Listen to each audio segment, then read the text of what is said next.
Thousands of appliances are delivered up and down the country every year. Machines like washers have lots of moving parts inside which can be damaged if not secured by these transit or shipping bolts. Now, if you have your appliance installed, they'll be removed as part of the process, but if you're only having it delivered, they'll still be in place. So let me show you how to remove them. Inside any washing machine is a tub and rotating drum which are suspended together and allow a large amount of movement. This movement is needed to help the whole thing to spin fast enough to clean your clothes. But the tub is locked into place with transit bolts during delivery. If your new appliance still has the transit bolts installed, it's vital that you remove them before you use it. Using a washing machine with transit bolts still installed may permanently damage your machine and may even invalidate your warranty. So how do you know if your transit bolts are still installed?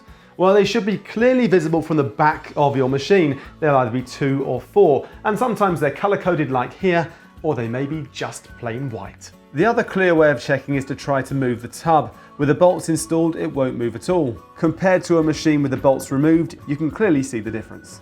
Removing the bolts is dead simple. You'll need a spanner or a socket wrench, and the most common size is 10mm, and they undo as you'd expect.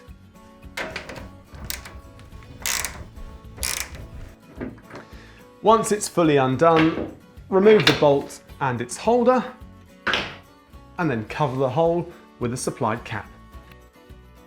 There we go, all ready to use. If you're having problems with transit bolts or anything to do with your appliance, why not live chat with our customer services team at indesitservice.co.uk.